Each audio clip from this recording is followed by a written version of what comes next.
வணக்கம் நேர்களே, மற்றும் ஒரு சந்திப்பு நிகழ்ச்சியில் சந்திக்கின்றோம். வழமையாக ஒவ்வொரு மாதமும் நடைபெறுகின்ற இந்த நிகழ்ச்சி உங்கள் எல்லோருக்கும் அறிமுகமான ஒரு நிகழ்ச்சி. ஒவ்வொரு மாதமும் நாங்கள் புதிய விடயங்களை பற்றி பேசிக்கொண்டிருக்கிறோம். அதாவது கனேடிய குடிவரவு, குடியகல்வு சட்டத்திட்டங்கள், அதில் ஏற்படுகின்ற மாற்றங்கள் பற்றி நாங்கள் நிறைய பேசியிருக்கிறோம். அந்த வகையில் இன்றும் அதை ஒரு புதிய விடயத்தோடு எங்களோடு இணைந்திருக்கின்றார் திரு பிரபா நம்சி அவர்கள். அவரை டைம் எஃப்எம் கலையகம் சார்பாக வருக என்று வரவேற்கிறோம். வணக்கம் திரு பிரபா நம்சி அவர்களே. வணக்கம். வணக்கம் நேர்களே, எப்படி இருக்கிறீர்கள்? நலமாக இருக்கிறோம். நீங்கள் எப்படி இருக்கிறீர்கள்? நலமாக இருக்கின்றோம். குளிர்காலம்தான் ஜனவரி மாதம் உச்சத்திலே நிற்கிறது. பனிப்புயல்கள் தாக்கி இருக்கிறது. 2 பெரிய பனிப்புயல்களுக்கு மத்தியிலே நாங்கள் திண்டாடி கொண்டிருக்கிறோம். இருந்தாலும் வரும் வாரங்கள் கொஞ்சம் பரவாயில்லை என்று நினைக்கிறேன். சரி, அதோடு நாங்களும் ஒரு சூடான விஷயம் பற்றி பேசலாம். நிச்சயமாக. வெளியில் சூடு இல்லை, நாங்கள் சூடான விஷயம் பற்றி பேசுவோம். சரி, அதாவது 2026 பிறந்திருக்கிறது. இந்த 2026ஆம் ஆண்டில் குடிவரவு, குடியகல்வு பற்றிய பல மாற்றங்கள் வந்திருக்கும். என்ன மாதிரியான மாற்றங்கள் அல்லது முன்னறிவிப்புகள் ஏற்பட்டிருக்கிறது அல்லது வெளியிட்டிருக்கிறார்கள் என்பதை பற்றி சொல்ல முடியுமா? ஆமாம். இப்போ நாங்கள் இன்றைய கதைக்க போகிற நிகழ்ச்சியில் இந்த என்னென்னு சொன்னால், அவர்கள் லான்ச் பண்ணி இருக்கிற புது பைலட் ப்ரோக்ராம் எதிர்பார்க்குறோம். 2026ஆம் ஆண்டு என்னென்ன திட்டத்தை கொண்டு வர போயினோம் என்று. இப்போ சொல்ல போனால் என்டர்பிரினர்ஷிப்புக்குரிய பைலட் ப்ரோக்ராமை 2026 லான்ச் பண்ண போயினோம். இது ஒரு ரூமர்ஸ் கதை இல்லை, இது ஆஃபீஷியலாக அவர்கள் அறிவித்திருக்கிறார்கள். எப்படி என்று சொன்னால், இது கவர்மெண்ட் ஆஃப் கனடாவில் இருக்கிற ஒரு ரிட்டன் பாலிசி சிக்னலாக தான் ஆல்ரெடி வந்திருக்கு. இது ஒரு நியூஸ் லீக் மாதிரி இல்லாமல் ஆஃபீஷியல் இமிக்ரேஷன் பாலிசி ரீஸ்ட்ரக்சரிங் சிஸ்டமாக தான் கனடாவின் இமிக்ரேஷன் சிஸ்டம் இதை ஹேண்டில் பண்ணுற ஒரு பொடியாக தான் கனேடியன் இமிக்ரேஷன் சென்டர் இருக்கிறது. அதுலேயும் இப்போ இந்த பிஸ்னஸ் ஸ்டார்ட் அப் பற்றி சொல்ல கதைக்க இருக்கிறோம். மற்றது முக்கியமான சில அப்டேட்டுகள், அதாவது 2026ஆம் ஆண்டு வரை இருக்கின்ற ஒரு கிளியராக சொல்லிட்டா இப்போ ஸ்டார்ட் அப் வீசா இருக்கிறது. மற்றது அதிൻ്റെ லாங் டேர்ம் சொல்யூஷன்ஸ் என்ன, அதுக்கு மேலாக கிராஜுவலி எப்படி அதை ஒரு புது டார்கெட் என்டர்பிரினர்ஷிப் பைலட் ப்ரோக்ராமில் கொண்டு வர போகினம் பற்றியும். இதில் கவனிக்க வேண்டிய விடயம் என்னவென்று சொன்னால், இந்த இமிக்ரேஷன் சிஸ்டத்தில் அவர்கள் இது கன்சல்டேஷன் ஸ்டேஜஸில் இருந்தாலும் அவர்கள் இதை ஒரு இன்வென்டரி சிஸ்டமாக தான் பார்க்கணும். கனேடியன் இமிக்ரேஷன் இந்த ப்ராஜெக்டில் இந்த ப்ரிப்பேர் பண்ணி கொண்டிருக்கிற காலத்தில் தான் நாங்கள் ஏற்கனவே வரப்போகுதுன்ட்டு நிச்சயமாக வருமன்ற ஒரு நம்பிக்கையோடு தான் இன்றைக்கு இதை கதைக்க இருக்கிறோம். ஆனால் ஒரு சிலருக்கு கன்ஃபியூஸாகவும் இருக்கும். அதாவது வர முதலே இவர்கள் என்னென்று சொல்லுவார்கள், லான்ச் பண்ண முதலே டேட் என்ன அறிவிக்க இல்லை, அப்படி என்றால் அதை என்னென்று நாங்கள் கன்ஃபார்மாக சொல்ல போகிறோம்டா. இது ஒரு கவர்மெண்ட் பாலிசியை தான் நாங்கள் பார்க்குறோம். அது எப்படி என்றால் ஒரு ரியல் இமிக்ரேஷன் பாலிசி எக்ஸ்பிளனேஷனை தான் கனடாவில் எந்த மேஜர் இமிக்ரேஷன் ப்ராப்ளத்துக்கு ஒரே நாளில் ஒரு தீர்வு வரப்போகிறது இல்லை. அங்கே ஒரு ப்ராப்ளம் இருக்குது, அதுக்கு ஒரு ரெசல்யூஷனாக ரூலிங்கில் ஒரு லான்ச் பண்ணுகிறார்கள். அதைத்தான் நாங்கள் சொல்கிறோம். இப்போ ஓல்டு ப்ரோக்ராம் இருக்கத்தான் போகுது, அதை மாற்றி அமைக்க போகிறார்கள். இப்போ startup business programme launch பண்ணல, அது ஏற்கனவே இருந்தது. அதைத்தான் நான் நிகழ்ச்சியில் முதலே சொல்லியிருந்தோம்.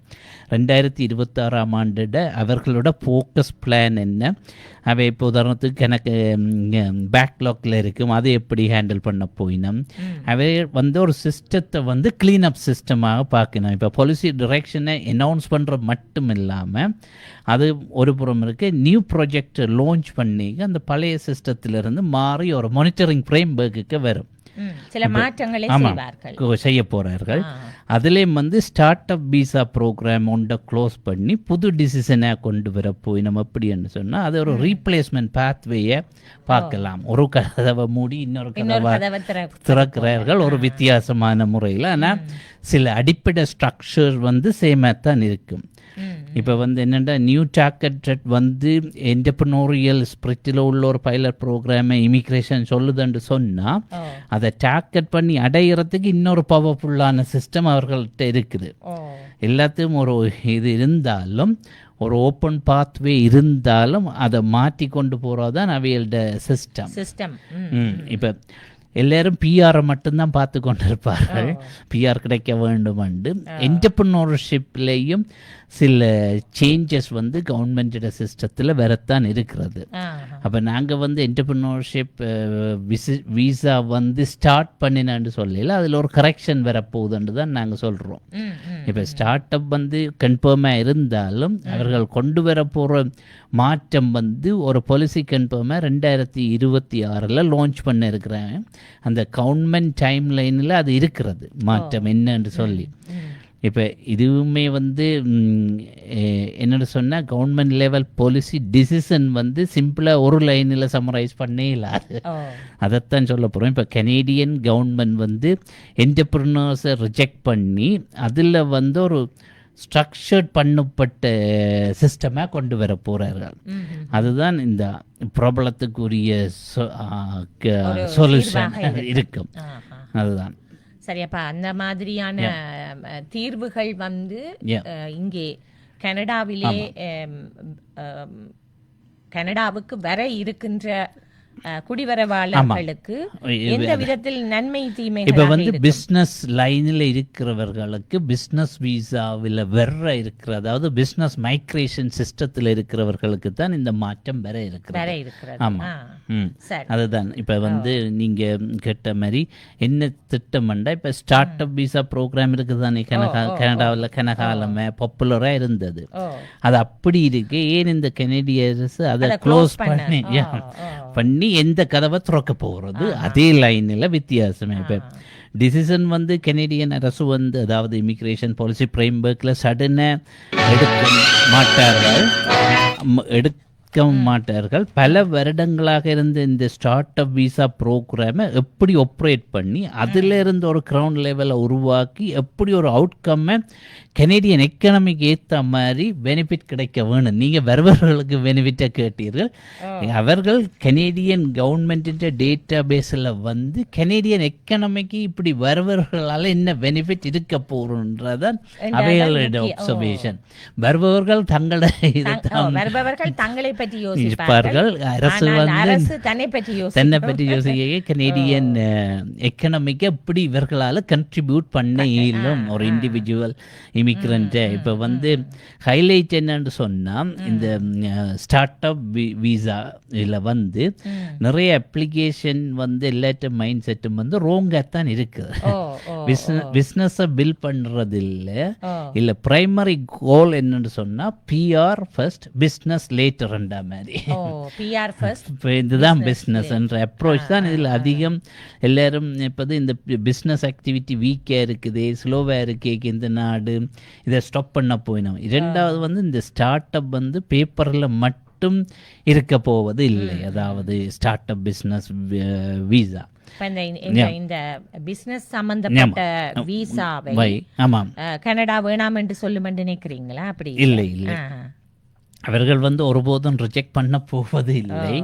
இப்போ வந்து என்னென்னா என்டர்பிரினர்ஸை வந்து எப்போவும் இந்த நாடு வரவேற்று கொண்டு தான் இருக்குது. அதுலேயும் கிளியராக சொல்லணும் ஒரு கண்டிஷனோட கனேடிய அரசோட இப்போ ஓப்பன்லி சொல்ல வருவது என்ன உண்டா, அவர்களுக்கு குவான்டிட்டி வேண்டாமா குவாலிட்டி தான் வேணும்ண்டு. அதாவது அதிகமான அப்ளிகேஷன் வேண்டாம், விண்ணப்ப படிவங்கள் கணக்க வேண்டாம். அதெல்லாம் இப்போ போடுற வந்து எக்கனாமிக் வேல்யூ கிரியேட் பண்ணுற லாங் டேர்மான ஒரு கனடாவுக்கு கண்ட்ரிபியூட் பண்ணக்கூடிய ஒரு ஸ்ட்ராங் என்டர்பிரினோரியல் ஸ்கில்ஸில் மட்டும் வேண்டும். அதை பிஆருக்கு ஷார்ட் வேயாக இருக்கிறேன்னு. இப்போ பிஸ்னஸ் மைக்ரேஷன் டூல்ஸை பார்த்தா இப்போ நினைப்பேன் இந்த பாலிசிக்கு பிட்டாக மாட்டேன் சில நினைப்பேன். ஆனால் இப்போ தேடுவது என்னென்னா அவைகள் பார்க்குற என்னென்னா இந்த வரப்போகிற ரூலிங் வந்து பிஸ்னஸை ரன் பண்ணும் ரியல் கேப்பபிலிட்டியை தான் நாங்கள் செக் பண்ணணும். அதுலேயும் வந்து எப்படி கிரவுண்ட் லெவலில் எக்ஸிக்யூஷன் எக்ஸ்பீரியன்ஸ் கனடாவில் ஃபிசிக்கலி ஒரு ஆள் வந்து பிஸ்னஸை டே டு டே மேனேஜ் பண்ணும் கமிட்மெண்ட் இருக்கிற ஒரு ஆளுக்கு தான் இந்த இது சீரியஸாக எண்ணம்னு சொல்லுகிறாரு. இப்போ ஏற்கனவே நிறைய பேக்லாக்குகள் இருக்கிறது. அது ஒரு பக்கம் இருக்கு. ஏனென்றால் இப்பொழுது இந்த நாட்டு அரசாங்கமே சீனாவோட சில ஒப்பந்தங்களை மேற்கொண்டிருக்கிறது இந்த ஃபாரின் ட்ரேட் பாலிசி. அதே மாதிரி தான் இதையும் வந்து கனடா இமிக்ரேஷனோட ஒரு ரியல் எக்கனாமிக் இம்பேக்ட்லையும் மற்றது ஒரு சஸ்டைனபிள் க்ரோத்தையும் இனோவேஷன் கண்ட்ரிபியூஷனாயும் தான் இவை பார்க்கணும் ஸ்கேல். இதில் எல்லா ஃபேக்டர்ஸையும் கம்பைன் பண்ணி பார்க்க ஒரு அனலைஸ் பண்ணிய பிறகு தெரியுது கனடா அரசு ஒரு கிளியர் கன்க்ளூஷனுக்கு வந்திருக்குது. என்டர்பிரினியோரியல் இமிக்ரேஷன் கன்செப்டை ரொப் பண்ண வேண்டாம், ஆனால் அதை திரும்ப ரீஸ்ட்ரக்சர் பண்ண வேண்டிய அவசியம் வந்திருக்கு கனேடியன் என்டர்பிரினர்ஸ் இமிக்ரேஷன் செக்டர்ஸில். அதைத்தான் அவர்கள் இதில் சொல்கிறோம் என்னென்னா, இந்த பிஸ்னஸ் பெர்ஃபார்மன்ஸுக்கு வர அவுட்கம்மாலையும் கவர்மெண்ட் வந்து ஒரு கிளியர் இதை ஒரு ஸ்ட்ராங் என்டர்பிரினர்ஷிப் இங்கே குறைவாக இருக்கிறது. அதாவது இதில் என்ன இமிக்ரேஷன் சிஸ்டத்தால் வர என்டர்பிரினர்ஷிப் குறைவாக இருக்கிறது. அதுன்றதுக்கு தான் இவர்கள் பெரிய இந்த சிஸ்டத்தை மாற்றி அமைக்க போகிறார்கள் 2026ஆம் ஆண்டு. இப்போ இந்த புதிய என்டர்பிரினர் பைலட் ப்ரோக்ராமில் ஒரு பெரிய சேஞ்ச் வருமென்று நினைக்கிறீங்களா? இது வந்து என்னென்னு சொன்னால், இந்த புதிய என்டர்பிரினர்ஷிப் பைலட் ப்ரோக்ராமில் வந்து பெரிய சேஞ்சில் வந்து ஒரு லைனில் சொன்னால் பிஸ்னஸ் ஃபர்ஸ்ட் பிஆர். நான் முதல் சொன்ன மாதிரி தான் இப்போ பிஆர் கிடைச்சா போல அப்புறம் பார்க்குறாண்டில், அதாவது இமிக்ரேஷன் அப்ரூவல் லெவல் பிளான் இருக்குது தானே, அதில் வந்து அவர்கள் பிஸ்னஸ் நடத்தி கொண்டு அதால் வந்து அவங்க முழு மூச்சை நின்று கவர்மெண்ட் பார்க்குறது என்னென்னு சொன்னால், அப்ளிகன் பிஸ்னஸை ரெடியாக இருந்து கிரவுண்ட் லெவலில் செய்து உண்மையில் பிஸ்னஸ் ரன் பண்ண முடியுமா இவர்களாகல.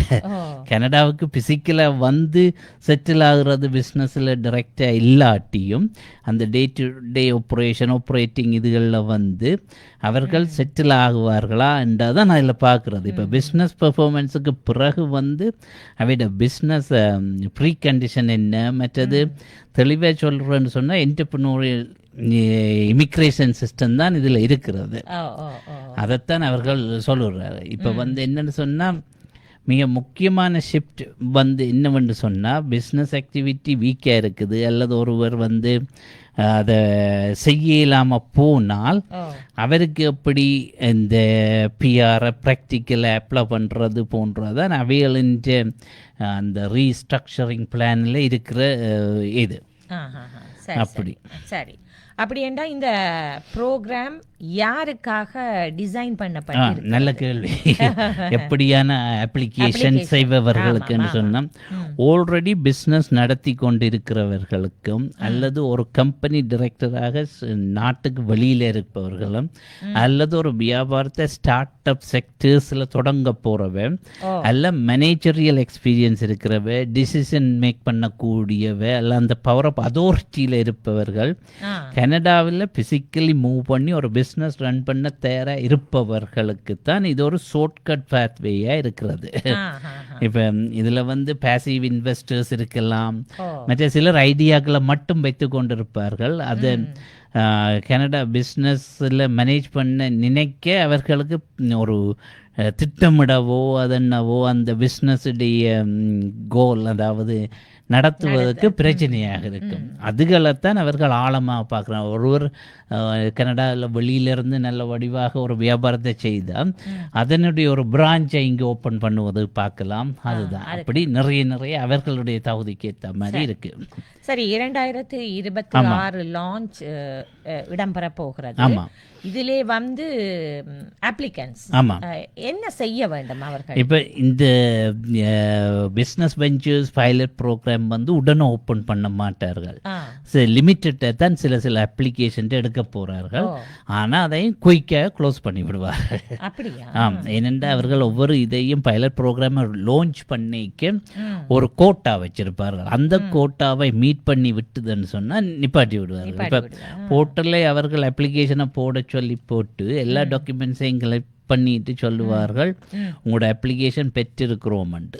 ஆனால் அது குறிப்பிட்ட காலத்தில் நிறைய வியாபார விண்ணப்பங்கள் இமிக்ரேஷனுக்கு வந்தால் அதை ஆட்டோமேட்டிக்காக நிப்பாட்டி விடுவார்கள். இப்போ பார்க்க போனால் அதுக்குத்தான் நாங்கள் சொல்கிறோம், அதை வடிவதுன்றதுக்குன்னு சொன்னால் அவ சப்மிட் பண்ணி இந்த போர்ட்டல் ஓப்பன் பண்ணி ப்ரிப்பரேஷன் சொன்னால் பிஸ்னஸில் வந்து ஒரு ப்ரப்போசல் இருக்க வேண்டும். ஏன் கனடாவை தேர்ந்தெடுத்தவ வியாபாரம் செய்ய அந்த பிஸ்னஸ் அப்ளிகேஷனு போடுறவைக்கு ஏன் இது சூட்டபிள் ஆகுது, மற்ற கனடா எக்கனமியோட எப்படி கலந்து சேர்ந்து வியாபாரத்தை கொண்டு போவார்கள், மற்றது டாக்குமெண்டேஷன் கமிட்மெண்ட் அப்படி நிறைய விஷயங்கள் இருக்குதானே. அதுதான் அப்ப இப்படியான விஷயங்களை நிச்சயமாக அவர்கள் பார்ப்பார்கள், ஆழமாயும் பார்ப்பார்கள். அந்த போர்ட்டல் ஆட்டோமேட்டிக் ஸ்கிரீனிங்லேயே சிலரை தட்டியும் விடுவார்கள். சரி, இப்போ நீங்கள் நிறைய விடயம் சொல்லி இருக்கிறீர்கள். இப்போ நாங்கள் ஒட்டுமொத்தமாக இதை பற்றி உங்களுடைய கருத்தை சொல்லலாம். அதாவது இந்த ஒரு கிளியராக இப்போ சொல்ல போனால் இது வந்து ஒரு என்டர்பிரினர் வந்து ரெடியாக இருக்கிற அசஸ்மெண்ட் குவாலிஃபை, மற்றது பிஸ்னஸ் இவாலுவேஷன் கட்டாயம் தேவை. இப்போ போர்ட்டல் ஓப்பன் பண்ணிட்டு உடனே போய் அப்ளிகேஷனை போடவே முடியாது. அவர்கள் வந்து என்னென்று சொன்னால் பார்க்குறது லாங் டேர்ம் செட்டில்மெண்ட் பிளானே இன்டெரக்டாக பார்ப்பார்கள். இப்போ வியாபாரம் இருக்கின்றா போல இல்லை, அந்த வியாபாரத்தை எப்படி ரீஸ்ட்ரக்சர் பண்ணி ஒரு சீரியஸ் என்டர்பிரினர்ஷிப் இதை மூவிங் போவட்டில் கனடாவில் எப்படி நடத்தினவண்டாதான் மறைமுகமாக பார்க்குறார்கள். சரி, அப்போ இப்படியான விடயங்களை நாங்கள் கவனத்தில் எடுத்து இந்த அப்ளிகன்ட் செயற்பட வேண்டும். ஆமாம் என்று சொல்லியிருக்கிறீர்கள். இதில் வந்து என்னவென்று சொன்னால் அடுத்ததை பார்த்தா இப்போ வந்து இப்போ லிசனர்ஸ் கேட்டுக்கொண்டு இருக்கிறவைக்கு ஒரு டேக் அவேயை ஒரு கிளியர் பேத்வேயை சொல்ல போனால் இந்த ஸ்டார்ட் அப் விசிட் விசா இனி இல்லை, அந்த இது க்ளோஸ் பண்ணிட்டாருன்றதை விட நியூ என்டர்பிரினர்ஷிப் பைலட் ப்ரோக்ராம் தான் அது வேற இருக்கிறது. அந்த புதுசாக அந்த ப்ரெடிக்டபிள் டைம் ஃப்ரேம் வந்து இதில் வந்து எவ்வளோ காலம் மட்டும் எங்களாலேயும் சொல்ல இல்லாது, அவர்களாலேயும் சொல்ல இல்லை. லேட்டர் அவையிட போஸ்ட்போன் பண்ணுறது, அவையிட மைண்ட் செட், மற்றது பிஸ்னஸ் பேக்ரவுண்டு, மற்ற என்டர்பிரினர்ஷிப் எல்லாத்தையும் வச்சு ஒரு ரேர் ஆப்பர்ச்சுனிட்டியை தான் இவர்கள் பார்க்குறார்கள். Committed to the entrepreneurship door open பண்ணியிருக்கு கனடாவுக்கு. வியாபாராக்கள் பிஆர் பேத்வேயில் கனடாவுக்கு வருவதற்கு டோர் ஓப்பன் பண்ணப்பட்டு இருக்கிறது. அவ்வளவுதான். அப்ப இது ஒரு ரூமர் என்றது இல்லை, ஆனால் திகதி என்னும் அறிவிக்கவில்லை, ஆனால் அறிவிப்பார்கள் இப்போ என்று. அதுக்கிடையில் நிறைய அப்ளிகேஷன் வந்து கொட்டுடும் உலகம் பூராக இருந்து. சரி, அப்ப அதைத்தான் என்று நாங்கள் பேசி இருக்கிறோம். வேறு ஏதாவது இப்போ வந்து என்னவென்று சொன்னால் இது இந்த பிஸ்னஸ் என்டர்பிரினர் பைலட் ப்ரோக்ராம் வந்து எங்கிருந்து வருகிறது என்று சொன்னால் இது கவர்மெண்ட் சோர்ஸான்னு கேட்டால் இப்போ வந்து கன்சல்டேஷன் டாக்கும் இல்லை, ரூமர்ஸும் இல்லை. இது வந்து ஒரு கனடா இமிக்ரேஷன் அத்தாரிட்டியால் வெளியிட்டது ஒழிய இப்போ இயலாது. இப்போ ஐடியா மட்டுமன்று இல்லை, இது வந்து ஒரு பேத்வே ஓப்பன் பண்ணப்பட்டிருக்கிறது. அதன் மூலம் அவர்கள் விண்ணப்பிக்கலாம் என்று சொல்லியிருக்கிறார்கள். பைலட் ப்ரோக்ராம் என்றால் என்ன? பைலட் ப்ரோக்ராம் என்று சொல்லுவது இவர்கள் திட்டமிட்டு அப்பப்போ லான்ச் பண்ணுவது தானே பைலட். ஆமாம், அது தொடர்ந்து இருக்க போகிறது இல்லை. இப்போ பேரண்ட்ஸை கூப்பிடுவது பைலட் ப்ரோக்ராமுக்கு வராது. அது வந்து ஒரு செட்டில்மெண்ட். பைலட் ப்ரோக்ராம் அப்பப்போ லான்ச் பண்ணி தானே. இப்போ உதாரணத்துக்கு கேர்கிவர்ஸுக்கு சொல்லி கொண்டிருந்தார்கள். அதே வேளை இன்ஹோம் கேர்கிவர்ஸுக்கு நான் நினைக்கிறேன் ஜனவரி மாதம் திறந்து உடனேயே ஃபில்லப் ஆகிவிட்டது. அப்படி ஒவ்வொரு ப்ரோக்ராம்களை லான்ச் பண்ணி விடுவது தான் பைலட் ப்ரோக்ராம். அதுதான் அதில் இருக்கும் வித்தியாசம். சரி, நிறைய விடயங்கள் இன்னும் வருங்காலத்திலே இன்னும் பல நிச்சயமாக வெளியிடும் போது அப்பப்போ வந்து நேர்களுக்கு ஏற்ற மாதிரி சொல்ல இருக்கின்றோம். இந்த பைலட் ப்ரோக்ராமில் பிஸ்னஸ் கிளாஸில் எப்படி இமிக்ரேஷன் உங்களோட பிஸ்னஸ் மைக்ரேஷன் சிஸ்டத்தை பார்க்குறேன்னு சொல்லி. சரி, இந்த பைலட் ப்ரோக்ராமிலே கனடா எந்த வகையான